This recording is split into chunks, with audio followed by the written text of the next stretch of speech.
Renungan Harian Katolik, Jumat 20 Mei 2022. Keputusan yang menghasilkan sukacita. Perintah Tuhan untuk saling mengasihi. Bacaan pertama. Bacaan dari Kisah Para Rasul. Pada akhir sidang pemuka jemaat di Yerusalem yang membicarakan soal sunat, rasul-rasul dan penatua-penatua beserta seluruh jemaat mengambil keputusan untuk memilih dari antara mereka beberapa orang yang akan diutus ke Antiokhia bersama-sama dengan Paulus dan Barnabas. Yang terpilih adalah Yudas yang disebut Barsabas dan Silas. Keduanya adalah orang terpandang di antara saudara-saudara itu. Kepada mereka diserahkan surat yang bunyinya, "Salam dari rasul-rasul dan penatua-penatua dari saudara-saudaramu. Kepada saudara-saudara di Antiokhia, Syria, dan Kilikia yang berasal dari bangsa-bangsa lain. Kami telah mendengar bahwa ada beberapa orang di antara kami yang tiada mendapat pesan dari kami, telah menggelisahkan dan menggoyahkan hatimu dengan ajaran mereka. Sebab itu dengan bulat hati kami telah memutuskan untuk memilih dan mengutus beberapa orang kepada kamu bersama-sama dengan Barnabas dan Paulus yang kami kasihi, yaitu dua orang yang telah mempertaruhkan nyawanya karena nama Tuhan kita Yesus Kristus. Maka kami telah mengutus Yudas dan Silas, yang dengan lisan akan menyampaikan pesan yang tertulis ini juga kepada kamu. Sebab adalah keputusan Roh Kudus dan keputusan kami, supaya kepada kamu jangan ditanggungkan lebih banyak beban daripada yang perlu, yakni kamu harus menjauhi diri dari makanan yang dipersembahkan kepada berhala, dari darah, dari daging binatang yang mati dicekik, dan dari percabulan. Jikalau kamu memelihara diri dari hal-hal ini, kamu berbuat baik. Sekianlah, selamat." Setelah berpamitan, Yudas dan Silas berangkat ke Antiokhia. Di situ mereka memanggil seluruh jemaat berkumpul, lalu menyerahkan surat itu kepada mereka. Setelah membaca surat itu, jemaat bersukacita karena isinya yang menghibur. Demikianlah sabda Tuhan. Syukur kepada Allah. Bacaan Injil. Inilah Injil suci menurut Yohanes. Dalam amanat perpisahannya, Yesus berkata kepada murid-muridnya, "Inilah perintahku, yaitu supaya kamu saling mengasihi, seperti aku telah mengasihi kamu. Tidak ada kasih yang lebih besar daripada kasih seorang yang memberikan nyawanya untuk sahabat-sahabatnya.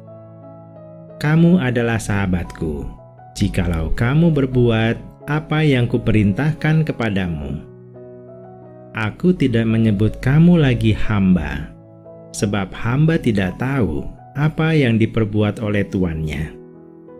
Tetapi aku menyebut kamu sahabat, karena aku telah memberitahukan kepadamu segala sesuatu yang telah kudengar dari Bapa-Ku. Bukan kamu yang memilih aku, tetapi akulah yang memilih kamu. Dan aku telah menetapkan kamu supaya kamu pergi dan menghasilkan buah, dan buahmu itu tetap, supaya apa yang kamu minta kepada Bapa dalam namaku diberikannya kepadamu. Inilah perintahku kepadamu, kasihilah seorang akan yang lain." Demikianlah sabda Tuhan. Terpujilah Kristus. Renungan. Inti dari pembacaan kitab suci hari ini adalah 1. Keputusan yang menghasilkan sukacita. Dalam nas ini, kita membaca tentang hasil persidangan Yerusalem yang disampaikan kepada jemaat Antiokhia mendatangkan sukacita.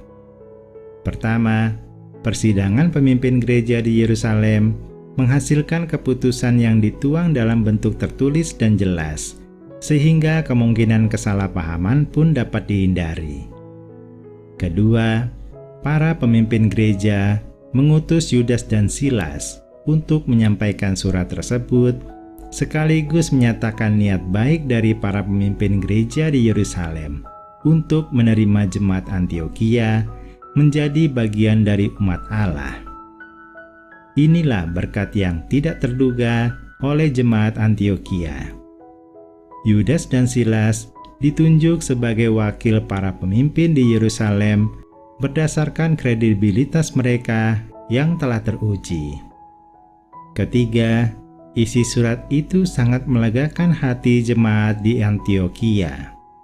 Dengan mengacu kepada keputusan para pemimpin di Yerusalem yang sesuai dengan kehendak Tuhan, jemaat di Antiokhia bisa mengatasi konflik pengajaran yang berbeda. Mereka pun tahu bagaimana menjalankan kehidupan yang kudus sesuai firman Tuhan. Menjadi pemimpin tanpa hikmat Tuhan dapat mengaburkan pengambilan keputusan untuk menyelesaikan berbagai masalah pelik. Mungkin itu sebabnya banyak masalah internal gereja kini yang tak kunjung terselesaikan. Dari pengalaman krisis jemaat Antiokhia, kita melihat dua prinsip. Pertama, Tuhan mengizinkan masalah di dalam gereja untuk mendewasakan umatnya. Kedua, perselisihan internal gereja yang diselesaikan secara tepat dengan mengikuti pimpinan Tuhan akan mendatangkan persatuan dan damai sejahtera. Pemimpin yang berhikmat melibatkan Tuhan sebagai sang penentu keputusan terbaik. 2. Perintah Tuhan untuk saling mengasihi. Yesus menggunakan kasih persahabatan untuk menunjukkan bagaimana bisa menghasilkan buah kehidupan. Kasih terbesar dari seorang sahabat adalah ketika ia memberikan nyawanya untuk sahabat-sahabatnya. Kita beruntung, Yesus mengangkat kita sebagai sahabat-sahabatnya.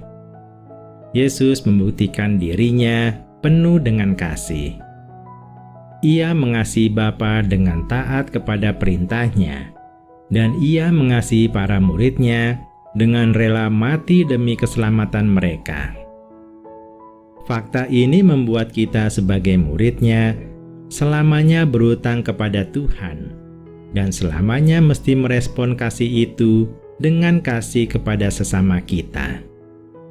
Itulah perintah Tuhan, agar kita saling mengasihi satu sama lain, apapun kondisinya. Pada waktu kita saling mengasihi, kita bukan lagi hamba-hamba Allah, tetapi menjadi sahabat-sahabat Kristus. Kepada sahabat-sahabat Kristus, Allah menyatakan isi hatinya, yaitu kerinduannya untuk menyelamatkan isi dunia.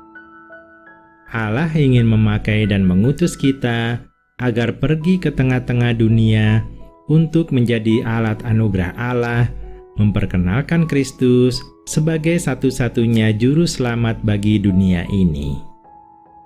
Saat kita taat kepada firman-Nya dan hidup saling mengasihi, banyak orang akan dimenangkan kepada Kristus oleh kesaksian kita ini.